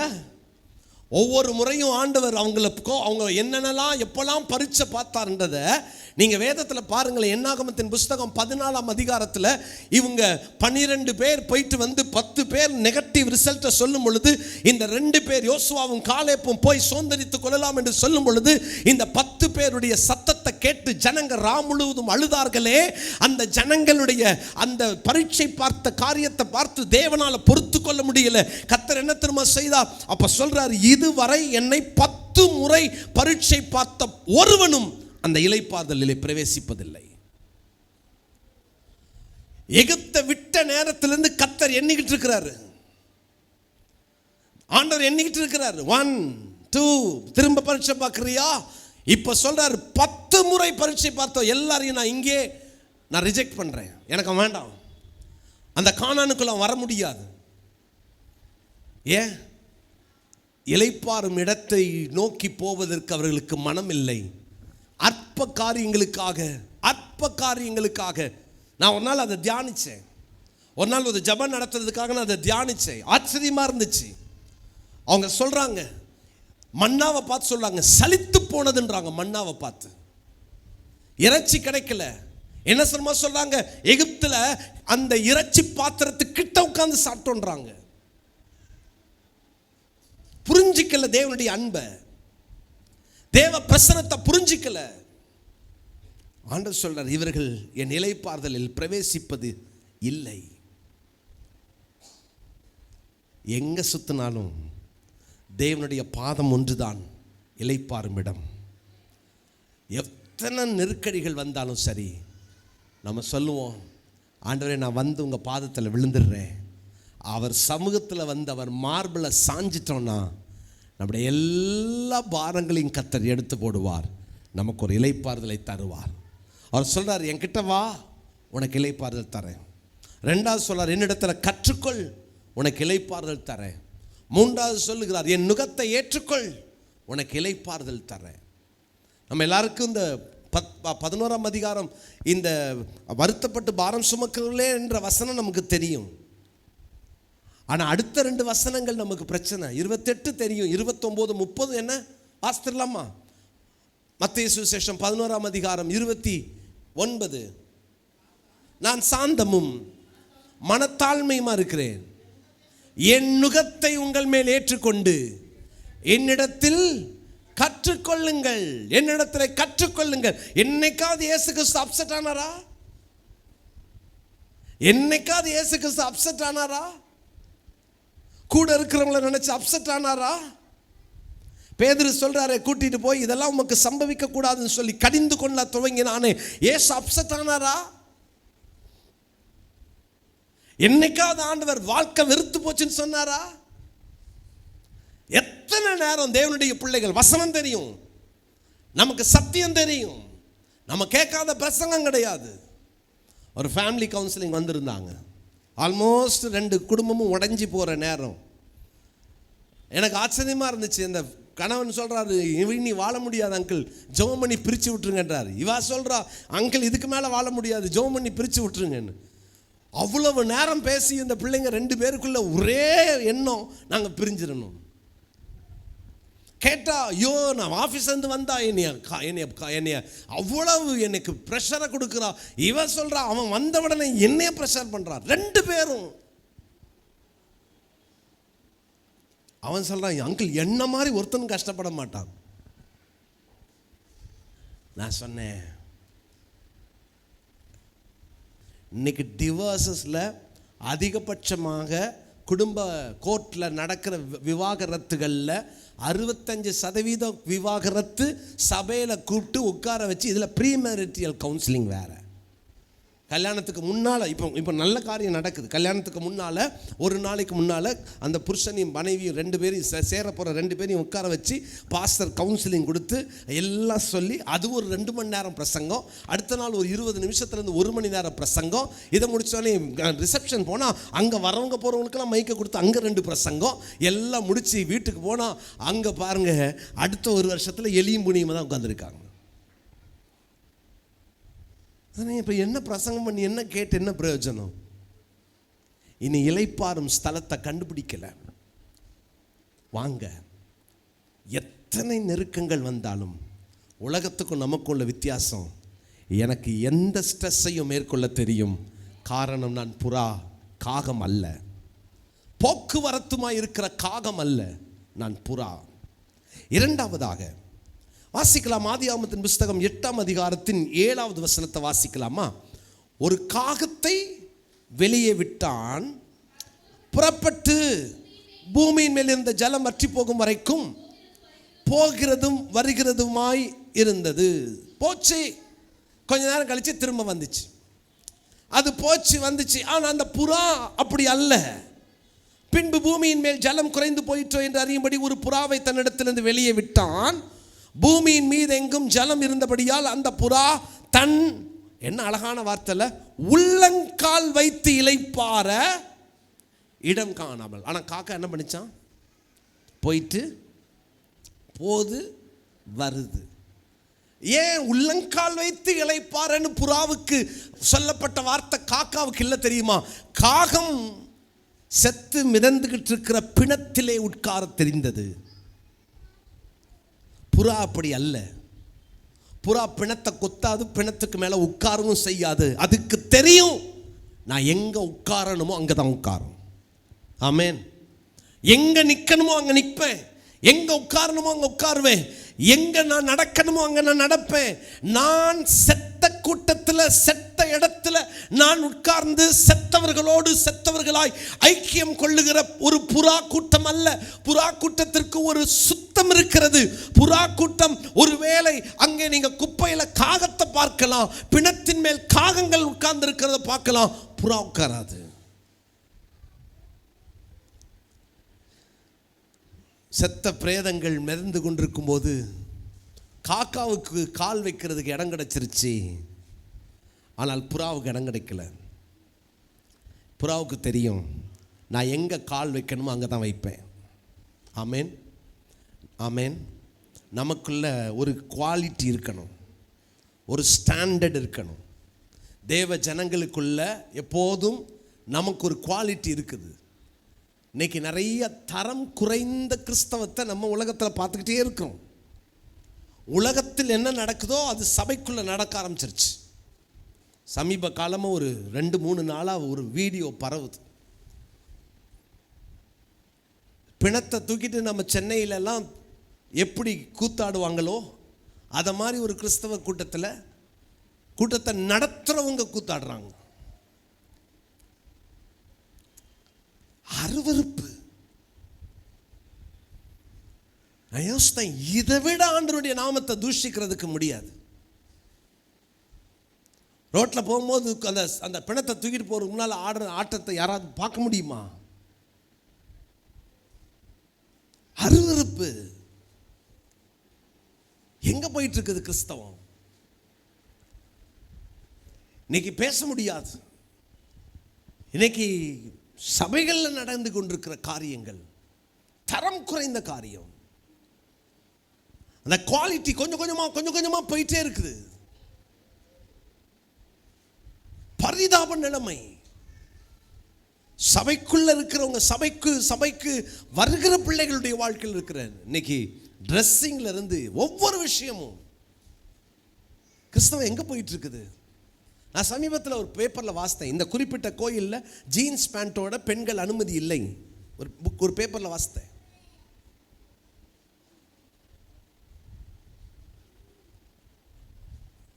இவ்வளோ ஸ்ட்ராங்காக அவர்கள் தீர்மானம் எடுக்கும் பொழுது, நான் ஸ்ரீலங்காவுக்கு போயிருந்தேன். அங்கே ஒரு யூத் மீட்டிங்கில் பேசினேன். பேசிகிட்டு இருக்கும்போது நான் கொஞ்சம் ஸ்ட்ராங்காக பேசிட்டேன். ட்ரெஸ்ஸிங்கை பற்றியும் வாழ்க்கையை தேர்ந்தெடுக்கிறத குறித்தும் பேசிட்டேன். பொறுமையாக இரு, அம்மா அப்பா உனக்கு மாப்பிள்ளை பார்த்து வைக்கிற வரைக்கும், பொண்ணு பார்க்குற வரைக்கும் பொறுமையாக இரு, ஜபம் மட்டும் பண்ணு, ஆண்டவர் நல்ல பொண்ணாக நல்ல பையனாக தருவார்னு ரொம்ப கேஷுவலாக பேசிட்டேன். சர்ச்சுக்கு வரும்போது நீ எப்போதும் கவனமாக வா, ஏன்னா நீ யாருக்கும் இடரலாக இருந்துடக்கூடாது அப்படின்னு சொல்லி பிரசங்கம் பண்ணிட்டேன். சண்டே காலையில் அந்த சர்ச்சில் பேசணும். சர்ச்சுடைய வெஸ்டியில் உட்கார்ந்துருக்கிறேன். அங்கே அந்த சபை நடத்துகிறது ஒரு பாஸ்டர் அம்மா. ஒருத்தர் வந்து நின்று அந்த அம்மாவை கூப்பிட்டு, நான் சர்ச்சுக்கு கொஞ்சம் சீக்கிரமே போயிட்டேன், கூப்பிட்டு ஒருத்தர் சத்தம் போடுறாரு, நேற்று யூத் மீட்டிங்க்கு யாரோ ஒரு நாட்டுப்புறத்தான கூப்பிட்டு வந்தீங்களே, யார் அவன்னு கேட்டார். நான் உள்ள உட்கார்ந்துருக்கிறேன். அவர் அந்த இலங்கை தமிழில் பேசுகிறார். யார் அந்த நாட்டுப்புறத்தான்றார். என்ன நினச்சிக்கிட்டு இருக்கிறீங்க? இப்படியெல்லாம் பிரசங்கம் பண்ணால் நாங்கள் சர்ச்சுக்கு வர மாட்டோம். அந்த அம்மா கொஞ்சம் அமைதியாக பேசுங்க. நான் அப்படி தான் பேசுவேன். யார் அவன்றார். இல்லைங்க அவர் என் பிள்ளைய நான் அப்படி தான் வளர்ப்பேன். எனக்கு புரிஞ்சு போச்சு டாபிக் என்னன்னு. நேராக வெளியே வந்தேன். பிரைஸ்ல நான் தான் அந்த நாட்டுப்புறத்தான், நான் தான் அந்த நாட்டுப்புறத்தான். என்ன பிரச்சனை? எதை எப்படி பேசுவேன்? நீ காதலிக்க கூடாதுன்னு நான் பேசுவேன். உன் பிள்ளை அப்படிதான், உன் பிள்ளை நீ வளர்க்கணும்னா வளர்த்துக்கோ. நான் இப்படி தான் பேசுவேன். நான் அப்படி தான் பேசுவேன். அது எப்படி ட்ரெஸ்ஸிங், நான் வெஸ்டர்ன் கல்ச்சர் பண்ணேன், நீ வளர்த்துக்கோ. நான் இப்படி தான் பேசுவேன். சர்ச் வேதம் சொல்லுகிறது, தம் பிதாவை தொழுது கொள்ளுகிறவர்கள் எப்படியும் தொழுது கொள்ளலாம்னு சொல்லல, இப்படிப்பட்டவர்களா இருக்க வேண்டும் என்று பிதா விரும்புகிறார். ஆமென். குவாலிட்டி மாறக்கூடாதே, குவாலிட்டி மாறக்கூடாது. எங்க போச்சு? தரங்கள் குறைஞ்சிட்டு வருது. ஒரு குறிப்பிட்ட மாவட்டத்தில் அந்த சபையில் கிட்டத்தட்ட அவங்க அப்பா இருக்கும்போது நான் பிரசங்கம் பண்ணிருக்கேன். இப்போ அவங்க அப்பா இறந்துட்டார், மகன் நடத்துறார். அவரும் கொஞ்சம் வயசாயிட்டு.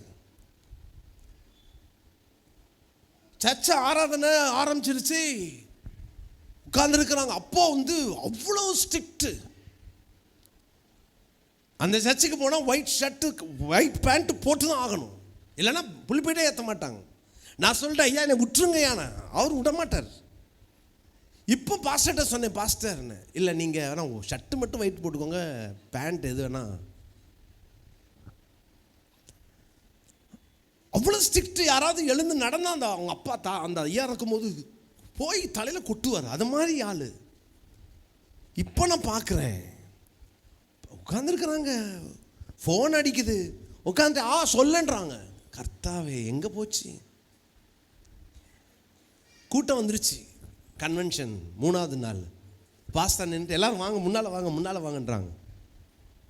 கீழே பைபிள் வச்சுட்டு நிற்பாங்கல்ல, நடக்கும்போது பைபிளை காலில் தள்ளிக்கிட்டே முன்னால் வர்றாங்க.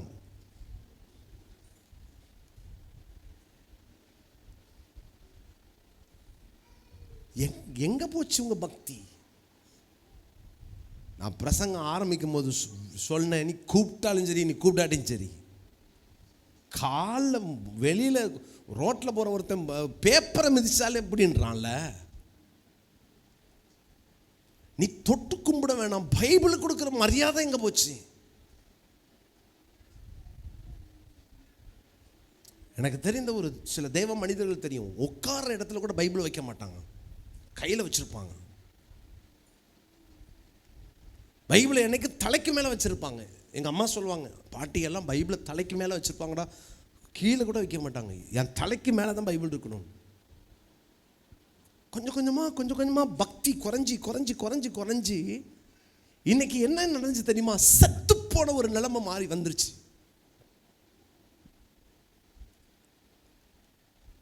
உண்மையான எழுப்புதல் நல்லா சொன்னாங்க, சர்ச்சில் இருந்தால் வரணும். இங்கே ஆரம்பிக்காமல் எழுப்புதல் இல்லை. வானத்துலேருந்து எங்கேயோ வரும், எங்கேயோ நிற்கும், என்னமோ நடக்கும். இல்லைங்க, இங்கே எண்ணிலே துவங்காவிட்டால் அந்த எழுப்புதல் அல்ல. எந்த காரணத்தை கொண்டும் நம்முடைய கிறிஸ்தவ தரம் குறைஞ்சிடக்கூடாது. ஆமேன். நான் பிணத்தின் மேலே உட்காரக்கூடாது. வேதத்தில் வாசிக்கிறோம், நீதிமொழிகளின் புஸ்தகம் 21ஆம் அதிகாரம் 16வது வசனம். நீதிமொழிகள் 21ஆம் அதிகாரத்தின் 16வது வசனம். விவேகத்தின் வழியை விட்டு தப்பி நடக்கிற மனுஷன் எங்க இருக்கான்? எந்த கூட்டம்? செத்தவர்களின் கூட்டத்திலே தாபரிப்பான். செத்தவர்களின் கூட்டத்தில் தாபரிப்பான். பவுல் தீமோத்தேயுக்கு எழுதுகிறார், சுகபோகமாய் வாழ்கிறவள் உயிரோடே செத்தவள். செத்துப்போன ஒரு வாழ்க்கை, செத்துப்போன அனுபவம். ஈவன் உங்களுடைய ஐக்கியம் கூட கவனமா இருக்கணும். உங்க ஃபெலோஷிப், உங்க ஃப்ரெண்ட்ஷிப் கேர்ஃபுல்லா இருக்கணும். நான் என் கூட ஒருத்தரை பழகுறாங்க, நான் ஒருத்தர் கூட பழகுறேன்னா என் ஆவிக்குரிய வாழ்க்கையை உயிர்ப்பிக்கிறவங்களா இருக்கணுமே தவிர என் ஆவிக்குரிய வாழ்க்கையை சாகடிக்கிறவர்களாகவோ அந்த என் தரத்தை குறைக்கிற நபர்களோடவோ எனக்கு சவகாசம் இருக்கக்கூடாது. ஆமென். சாலமோன் வாழ்க்கையில் தானே நடந்துச்சு. நீங்க வாசித்து பாருங்க, சாலமோன் வாழ்க்கையில் நடந்த 1 ராஜாக்கள் 11ஆம் அதிகாரத்தில் அவன் அந்த ஸ்திரீகளின் மேல் ஆசை வைத்தான். ஆசை ஐக்கியத்துக்கு கொண்டு போச்சு, ஐக்கியம் அவனோட உறவுக்கு கொண்டு போச்சு. அந்த உறவு தேவனை விட்டவர்கள் அவனை பிரித்தது. அவன் இருதயத்தை வழுவ பண்ணினது, விசுவாசம் வழுவி போனது. அவன் தேவனுக்கு உத்தமமாய் தன் தகப்பனை போல இருந்தது இல்லை. லைனா நீங்க படிச்சுக்கிட்டே வாங்கல, ஒன்னோட ஒன்று இணைக்கப்பட்டிருக்கும். எங்க ஆரம்பிச்சது தெரியுமா? செத்த கூட்டம். கடைசியில் ஒரு காரியம் என்ன தெரியுமா?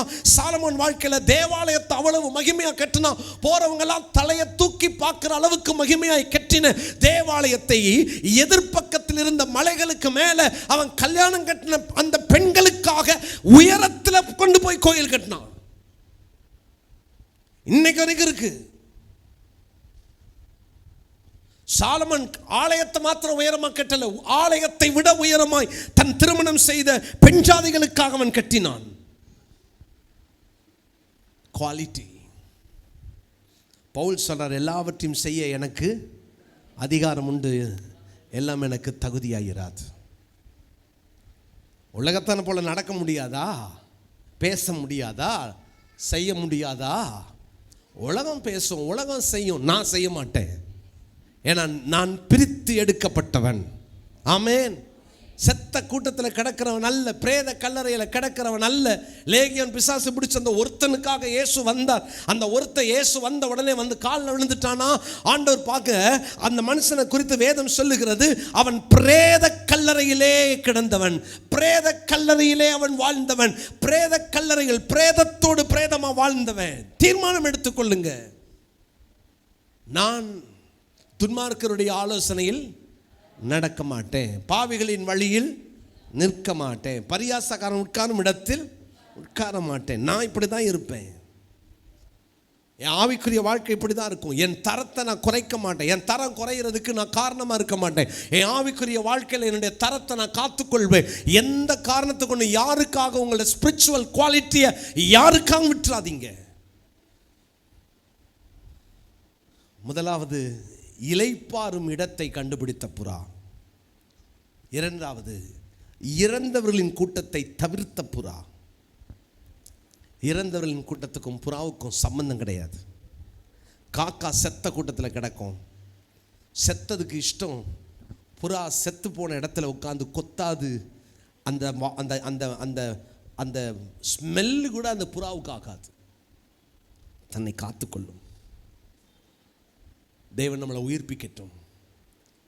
எங்கேயாவது அப்படி செத்த கூட்டத்தில் நம்முடைய ஐக்கியம் இருக்கும் என்றால் தீர்மானித்துக் கொள்வோம், ஆண்டவரே அந்த கலைகளை என்னை விட்டு பிடுங்கி போடும். ஆமேன். நான் கனி கொடுக்கணும்னா கலைகள் பிடுங்கப்படணும். நான் கனி கொடுக்கணும்னா என்னோடு சுற்றி இருக்கிற காரியங்களை சீர்படுத்தி தான் ஆக வேண்டும். மூன்றாவதாய் ஆதியாகமம் 8:11 அந்த புறா சாயங்காலத்தில் அவனிடத்தில் வந்து சேர்ந்தது. இதோ கொத்திக் கொண்டு வந்த ஒரு ஒலிவ மரத்தின் இலை அதன் வாயில் இருந்தது. அதனாலே நோவா எதுக்காக புறாவை நோவா அனுப்பினானோ அந்த நோக்கத்தை அந்த புறா நிறைவேற்று. இலையோடு வந்த புறா இளைப்பாறும் இடத்தை தெரிந்து கொண்ட புறா, இறந்தவர்களின் கூட்டத்தை தவிர்த்த புறா, மூன்றாவது இலையோடு வந்த புறா. அது வந்துச்சுன்னா அது தெரிஞ்சுக்கிட்டார். ஏன்னா அது வாயில் அதுக்கு தெரியும் என்னை நோவா எதுக்காக அனுப்பினார். இவ்வளவு நாள் என்னைய அந்த பேழைக்குள்ள வச்சு காப்பாற்றின நோவா என்னை அனுப்புனதுக்கு காரணம் என்ன? என்னை இந்த இடத்திலிருந்து மற்ற பறவைகளை அனுப்பல, என்னை அனுப்புனாரு. அதுக்கு என்ன காரணம்? நான் என் எஜமானுக்கு உண்மையா இருக்கணும்.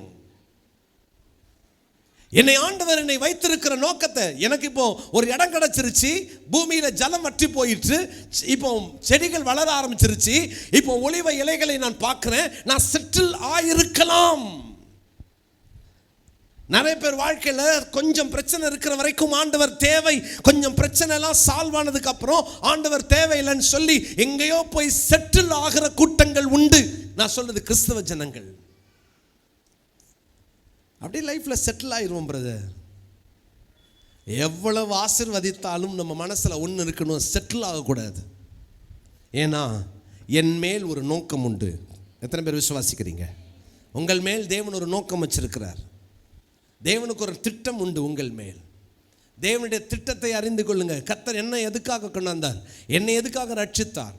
உங்களுக்கு சுவிசேஷம் சொல்லி நீங்கள் ரட்சிக்கப்பட்ட பொழுது உங்கள் கூட எத்தனை பேருக்கு சுவிசேஷம் அறிவிக்கப்பட்டது? ஏன் உங்களை மட்டும் கர்த்தர் தெரிந்தெடுத்தார்? ஏன் உங்களை மட்டும் கர்த்தர் பிரித்தெடுத்தார்? ஏன் கர்த்தர் உங்களை தெரிந்தெடுக்கணும்? யோசித்து பாருங்க. ஏன் உங்களை தெரிந்தெடுக்கணும்? 1987 மே மாதம் 1 ஆண்டவர் நிறைய பேருக்கு ஒரு ஊழியக்காரரை கொண்டு பிரசங்கம் பண்ணினார். ஆனால் என்னை கர்த்தர் அந்த கூட்டத்தில் ரட்சித்தார். என்னை ஆண்டவர் தெரிந்தெடுத்தார். நான் ஆண்டவருக்கு என் வாழ்க்கையை ஒப்பு கொடுத்தேன். நான் அடிக்கடி யோசிப்பேன், ஏன் எல்லாருக்கும் ஆண்டவர் சொன்ன வசனம் என்னை மட்டும் கர்த்தர் ரட்சித்தார், நான் அதற்கு ஒப்பு கொடுத்தேனே, ஏன் கர்த்தர் என்னை அவர் தெரிந்து கொண்டார்? எதுக்காக என்னை அவருடைய ஊழியத்துக்காக தெரிந்து கொண்டார்? எதுக்காக நான் ரட்சிக்கப்படணும்? எதுக்காக ஆண்டவர் இந்த ஊழியத்தை என் கையில் கொடுத்தார்? ஏன் ஆண்டவர் கொடுத்தார்? கர்த்தருடைய பிள்ளையே, கண்ணை மூடுற வரைக்கும் அவர் என்னை தெரிந்து கொண்ட நோக்கத்தை நிறைவேற்றி கொண்டே இருக்கணும். செட்டில் ஆகல, சிலவங்க சொல்லுவாங்க அப்படியே ரிட்டையர்ட் ஆனதுக்கப்புறம் அப்படியே செட்டில் ஆயிடுவோம் பிரதர். நான் நேற்று முந்தின நாள் தான் நான் ஒரு லாங் ட்ரிப் நார்த் இந்தியாவுக்கு போயிட்டு சென்னை திரும்பினேன். கார்கில்ல சிட்டிக்குள்ளே அங்கே போயிருந்தோம். அங்கே ஒரு வயசான 65 வயசு தாண்டின ஒரு அங்கிள் ஆண்டியை பார்த்தோம். அந்த ஆண்டி தமிழ்காரங்க. அந்த அங்கிள் ஆந்திராவை சார்ந்தவர். அவரும் தமிழ்நாட்டில் வேலை செஞ்சனால தமிழ் தெரியுது. இன்னொரு ஃபேமிலி இருக்காங்க. மொத்தம் அந்த கூட்டத்தில் அந்த ஊரில் 2 கிறிஸ்தவங்க. ஜம்முவிலேருந்து கார்கில் வரைக்கும், கார்கிலை தாண்டி ஒரு 25-30 கிலோமீட்டர் வரைக்கும் 400 கிலோமீட்டருக்கு ஒரு சர்ச்சு கூட இல்லை. எத்தனை கிலோமீட்டர்? 400 கிலோமீட்டருக்கு ஒரு சர்ச்சு கிடையாது. நாங்கள் ப்ரேயர் வாக்கு போனோம். எப்படியாவது ஒரு சபை வேணும் ஆண்டவரேன்னு. இந்த அங்கிள் ஆண்டி அங்கே இருக்காங்கன்னு நாங்கள் கேள்விப்பட்டு அவங்க வீட்டை தேடி கண்டுபிடிச்சி போயிட்டோம். போனால் அங்கே என்ன ஆச்சரியம்னா, யூகேல வேலை செஞ்சுட்டு இருந்திருக்காங்க டாக்டரா. ஆண்டவர் சொன்னாராம், நீ ரிட்டையர்ட் ஆகிட்டு நீ போய் இந்தியாவில் செட்டில் ஆகிறதுக்கோ யூகேல செட்டில் ஆகிறதுக்கோ உன் மகா கூட அமெரிக்காவில் போய் செட்டில் ஆகிறதுக்கோ நீ அழைக்கல, கார்கிலுக்கு போன்னு கத்தர் அழைச்சாராம். நேராக வந்துட்டாங்க. 4 மாதம் 5 மாதம் தான் அந்த ஊரில் வெளியே நடமாட முடியும். அதுக்கப்புறம் பார்த்தீங்கன்னா அந்த ஊரில் வெளியே வர முடியாது. முழுக்க முழுக்க வீட்டுக்குள்ளே தான் இருக்கணும். ஏன்னா -60 டிகிரி செல்சியஸ் மைனஸ். எல்லாமே அவங்க முடங்கி போயிடும். யாரும் வெளியே போக முடியாது. அந்த குளிருக்குள்ள இவங்க 2 பேர் இருக்கிறாங்க. அவங்க சொல்கிறாங்க, இந்த 4-5 மாதங்கள் வெளியில் இருக்கிற கீழே இருக்கிற நிறைய பேர் வேலை செய்ய வராங்கல்ல, இவங்களுக்கு வியாதி வந்தால் என்கிட்ட தான் வராங்க, என் ஹாஸ்பிட்டலுக்கு வராங்க. அவங்களுக்கு ட்ரீட்மெண்ட் மட்டும் இல்லை, ஞாயிற்றுக்கிழமையில் கூப்பிட்டு அந்த 50-60 பேரை கர்த்தருக்குள்ளே நடத்த தேவன் எங்களை யூகேல இருந்து வேலையை ராஜினாமா பண்ணிட்டு இங்கே வந்து நாங்கள் இந்த ஊழியத்தை செய்கிறோம். நான் யோசித்தங்க, வயசாகிடுச்சுன்னா ரிட்டையர்ட் ஆகிட்டுன்னா உடனே செட்டில் ஆகிடலான்னு யோசிக்கிற கூட்டத்தின் மத்தியில் இப்படிப்பட்ட கோதுமை மணிகள். காஷ்மீருக்கு வந்தோம். அங்கே 2 மிஷினரிகளை பார்த்தோம். 2 பேரும் இஸ்லாமிய மதத்திலேருந்து ரட்சிக்கப்பட்டவங்க. அதில் ஒரு பாஸ்டர் சொன்னார், 3 மாதத்துக்கு முன்னால் இரவு கூட்டத்தை முடிச்சுட்டு ஒரு வீடு சந்திப்பை முடிச்சுட்டு அவர் வீட்டுக்கு போனால் வீடெல்லாம் எரிஞ்சு போச்சு. நான் கேட்டேன், சோர்ந்து போலையா நீங்கன்னு. அவர் சொன்னார், என்கிட்ட இருக்கிற பைபிளும் உடுத்தின துணியோடு நாங்கள் வந்துட்டோம். இன்னொரு மிஷினரி சொன்னார், எங்களை ஊரை விட்டே நைட் 1 மணிக்கு பஞ்சாயத்து பண்ணி வெளியே அனுப்பிட்டாங்க. மிட் நைட் நடுத்தெருவில் நானும் என் பிள்ளைகளும் வந்து நின்னோம். இன்னும் அந்த ஊழியத்தை செய்கிறார்கள். போதும்னு பின்வாங்கவும் இல்லை, ஏசு வேணான்னு கேள்வி கேட்கவும் இல்லை, முறுமுறுக்கவும் இல்லை. ஏன்னா அவங்களுக்கு தெரியும், எங்களை அனுப்பின நோக்கத்தை நாங்கள் நிறைவேற்ற வேண்டும். ஆமென் சொல்லம்மா. அல்லேலூயா. இன்னைக்கு கர்த்தர் அந்த கிருபைகளை நமக்கு தருவாராக. நம்ம எஜமானின் இருதயத்தை குளிர பண்ணுகிற ஊழியர்களை கர்த்தர் நம்மளை மாற்றுவாராக. நம்ம நினைக்கலாம், நான் ஊழியக்காரி இல்லைன்னு சொல்லிட்டு சாக்குப்போக்கு சொல்ல வேண்டாம். தேவனை இயேசு கிறிஸ்துவை ஏற்றுக்கொண்ட ஒவ்வொருவருக்கும் ஆண்டவர் ஒரு செய்தியை உங்களிடத்திலே எதிர்பார்க்கிறார். உங்கள் வாயிலே ஒரு செய்தி இருக்க வேண்டும், என்னைக்குமே இருக்கணும். யோசித்து பாருங்க, தாவீதை சந்திக்கிறதற்காக அகிமாஸ் ஓடி வருகிறான். அகிமாஸை பார்த்து சொல்கிறான், எப்பா உன்கிட்ட செய்தி இல்லையே, ஏன்பா ஓடுற? இல்லை நானும் ஓடுவேன். ஓடி வருகிறான். ராஜாவாகிய தாவீது கிட்ட வந்த உடனே கேட்குறான், என் பிள்ளையாண்டா அன்னைக்கு என்ன நடந்தது? என்னப்பா நீ ஓடி வரியே, நீ பிந்தி புறப்பட்டாலும் முந்தி வருகிறேயே, என்ன செய்தி? அவன் என்ன தெரியுமா சொன்னா, நான் வரும்போது சத்தம் கேட்டுச்சு, அவ்வளவுதான், எனக்கு தெரியாது. செய்தி இல்லாமல் ஓடினான். அந்த தாவீது சொல்றாரு, போய் ஓர நில்லு. 2 சாமுவேல் 18ஆம் அதிகாரம் 21ஆம் 22ஆம் 28 29 30 வசனங்களிலே வாசிக்கிறோம். தாவீது சொல்றார், நீ போய் ஓரமா நில்லு. ஏன்? உங்ககிட்ட செய்தி இல்லை. செய்தி இல்லாம ராஜாவை சந்திக்க முடியாது. யோனா என்றால் புறான்னு அர்த்தம். யோனா என்றால் புறா. அவனுடைய பேரே என்ன தெரியுமா? புறா. ஆண்டவர் சொல்றார், நீ போப்பா, நீ போ, மகாநகரமாகிய நீ நினிவேக்கு போ. இவன் என்ன தெரியுமா செய்கிறான்? யோப்பா பட்டணத்திற்கு போய் தர்ஷீசுக்கு போற கப்பலை கண்டு அங்க போறான். இவன் நினைச்சுக்கிட்டான், அங்க போன உடனே பார் கர்த்தர் எவ்வளவு இரக்கம் உள்ளவர், நான் போனா கப்பல்ல சீட்டு கிடைக்குது, அதுவும் பர்த் கிடைக்குது, அதுவும் படுத்தா தூக்கமும் கிடைக்குது. ஆண்டவர் சொல்ற, நீ போ, உன்னை கவனிக்க வேண்டிய இடத்துல கவனிச்சுக்கிறேன். நீ புறா, நான் உன்னை அனுப்பின நோக்கம் என்ன? உன் வாயிலே ஒரு இலை இருக்க வேண்டும், நீ எனக்கு செய்தி கொண்டு வர வேண்டும், நீ நல்ல செய்தியை கொண்டு வருவதற்காக தான் நான் உன்னை தெரிந்து கொண்டேன். செய்தியே இல்லாமல் ஓடிக்கிட்டு இருக்கிறோம்ல, செய்தியே இல்லாமல் நம்ம வாழ்ந்துகிட்டு இருக்கிறோம்ல. இயேசுவை உலகத்துக்கு சொல்லுவோம், அதை விட அதிகமாக உலகத்திற்கு காட்டுவோம். ஆமென்.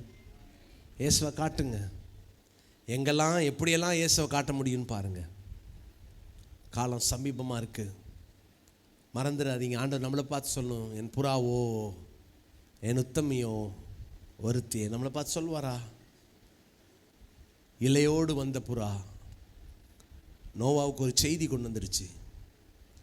டெய்லி கேளுங்க, இன்றைக்கி நான் என்ன செய்தியை ஊருக்கு கொண்டு போகணும், இன்றைக்கி என்ன செய்தியை ஸ்கூலுக்கு கொண்டு போகணும், இன்றைக்கி என்ன செய்தியை என் பிள்ளைகளுக்கு கொண்டு போகணும், இன்னைக்கு என்ன செய்தியை நான் சமுதாயத்துக்கு கொண்டு போகணும், நான் மார்க்கெட்டுக்கு போகிறேன், என்ன செய்தியோடு போகணும், எனக்கு சொல்லுங்க ஆண்டவரே, செய்தியை தாங்க ஆண்டவரேன்னு காலையில் எழுந்து ஆண்டவர் சமூகத்தில் உட்காந்து ஒரு செய்தியை வாங்குவீங்களா? ஆண்டவர்கிட்ட சொல்லுங்கள், நான் என்ன செய்தியை கொண்டு போகணும், யார்கிட்ட கொண்டு போகணும் எனக்கு சொல்லுங்கள் ஆண்டவர். இதுக்கு அழைப்பு தேவையில்லை, இதுக்கு கடமை, இது கடமை உணர்வு, அழைப்பு அல்ல. நிறைய நேரம் இயேசு உங்களை நேசிக்கிறான்றதற்கு கூட சாக்கு போக்கு சொல்லுவாங்க, அழைப்பு இல்லை. இது அழைப்பை தாண்டி இது கடமை உணர்வு கொண்டது.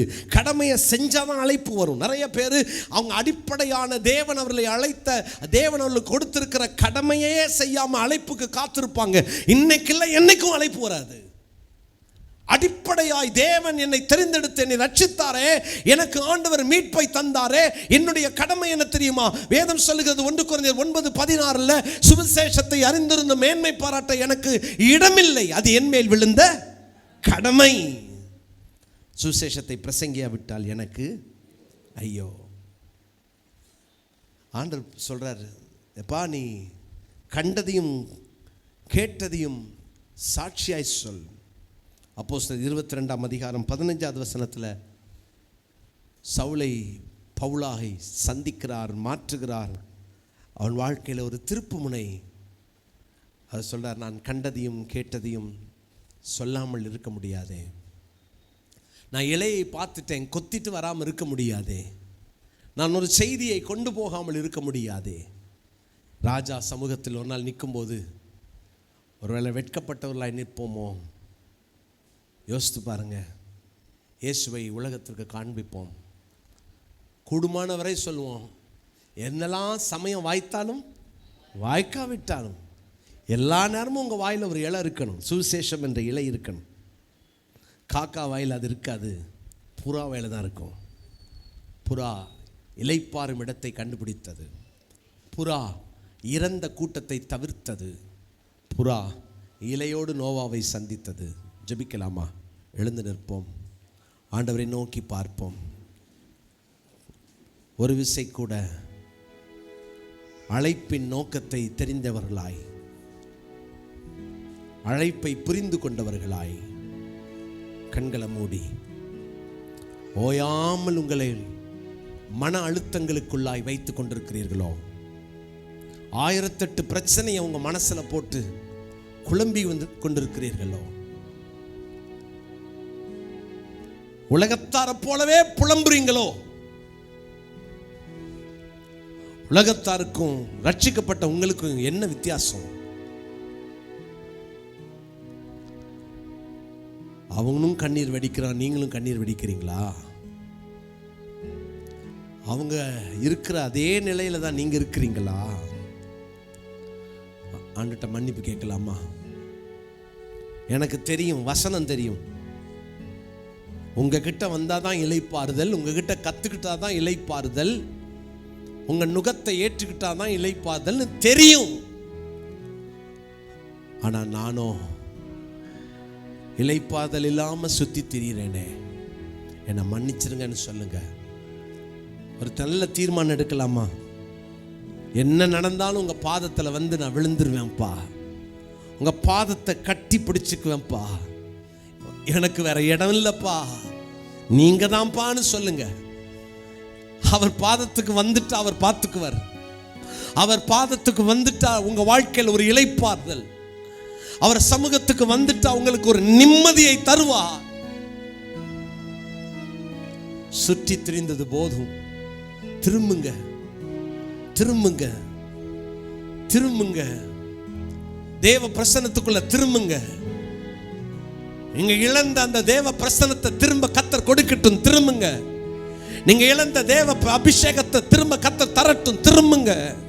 அவருடைய பாதத்துக்கு திரும்புங்க. உங்க மனசை அவருடைய பாதத்துல ஊற்ற, அவருடைய இருதயத்தை திறந்து அவருடைய சமூகத்துல ஊற்ற கற்றுக்கொள்ளுங்க. சொல்லுங்க, ஆண்டவரே செத்த கூட்டம் எனக்கு வேண்டாம். சில செத்த கூட்டங்கள் உங்கள் வாழ்க்கையை நார செய்து கொண்டிருக்கலாம். சில செத்த அனுபவங்கள் உங்கள் ஆவிக்குரிய வாழ்க்கையினுடைய தகுதிகளை, அந்த ஸ்டாண்டர்டை குறைச்சிக்கிட்டு இருக்கலாம். சொல்லுங்க, ஆண்டவரே எந்த காரணத்தை கொண்டும் என் தரத்தை நான் இழந்துடக்கூடாது. ஜெபம் பண்ணுங்க, ஜெபம் பண்ணுங்க, அல்ல வாயை திறந்து ஜெபம் பண்ணுங்க. எந்த காரணத்தை கொண்டும் யாருக்காகவும் என் தரத்தை நான் இழந்துடக்கூடாது. அல்ல சொல்லுங்க, எந்த காரணத்தை கொண்டும் யாருக்காகவும் என் தரத்தை நான் இழந்துடக்கூடாதுன்னு சொல்லுங்க. ஆண்டவரே, நான் யாருக்காகவும் என் தரத்தை நான் இழந்துடக்கூடாது. ஆண்டவரே, எனக்கு கிருபை தாங்கன்னு சொல்லுங்க. ஒரு வைராக்கியமான முடிவெடுங்க, ஒரு வைராக்கியமான தீர்மானம் எடுங்க. யாருக்காகவும் என் தரத்தை நான் இழக்க மாட்டேன். யாருக்காகவும் என் தரத்தை இழந்து நான் பேச மாட்டேன். என் தரத்தை இழந்து நான் தேவையில்லாத இடத்துக்கு போக மாட்டேன். ஆகாத சம்பாஷணைக்குள்ள போக மாட்டேன். எனக்குன்னு ஒரு தரம் இருக்கிறது. தேவனுடைய பிள்ளைகளுக்கு ஒரு தரம் இருக்க வேண்டும். பிணத்தின் மேல் உட்காருகிற கூட்டம் அல்ல. ஓ ஹalleluya, thank you Lord. நன்றி ஆண்டவரே. சொல்லுங்க, ஆண்டவரே என்னை அனுப்பின நோக்கம், தெரிந்தெடுத்த நோக்கத்தை நிறைவேற்றுவதற்கு என்னை விட்டு கொடுக்கிறேன்னு சொல்லுங்க. ஆண்டவர் என் கண்ணை மூடுற வரைக்கும் நான் அந்த நோக்கத்தை, திட்டத்தை நிறைவேற்றி கொண்டே இருப்பேன் என்று தீர்மானிங்க. சொல்லுங்க, என்னை குறித்து உடைய திட்டம் என்ன சுவாமி, என்னை குறித்து உடைய நோக்கம் என்ன ஆண்டவரே, நீங்க சொல்லுங்க. ஒவ்வொரு நாளும் ஆண்டவரே, சுவிசேஷம் என்ற அந்த இலை என் வாயிலே இருக்க வேண்டும். அதுக்கு தானே என்ன தேர்ந்தெடுத்தீங்க. செட்டில் ஆக இல்ல, கண்ணை மூடுற அன்னைக்கு தான் நான் செட்டில் ஆவேன். அது வரைக்கும் நான் ஓடுவேன். தீர்மானிக்கலாமா? எதுவுமே செய்யாம அந்த உலகத்துல ஓடி என்ன பிரயோஜனம்? எதுவுமே செய்யாம வாழ்ந்த என்ன பிரயோஜனம்? ஓ glory, thank you Lord. சொல்லுங்க, உள்ளத்தை திறந்து சொல்லுங்க. உலகத்தார போல வெந்ததை தின்று விதி வந்தா சாவுன்ற வாழ்க்கை அது நமக்கு கொடுக்கப்பட்டது அல்ல.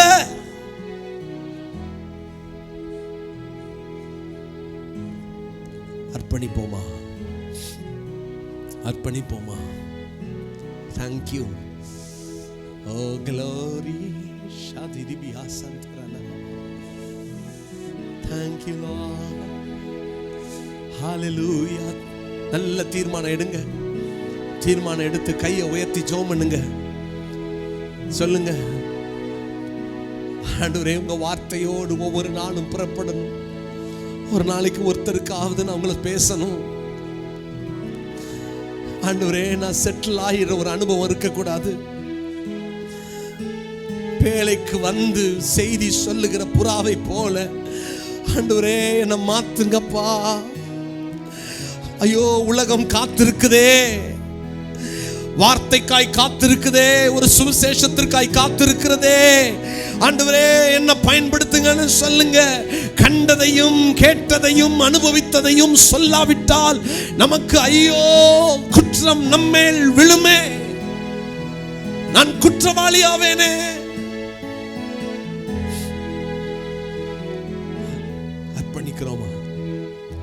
அர்ப்பணிக்கிறோம் ஆண்டவரே, தீர்மானிக்கிறோம் ஆண்டவரே.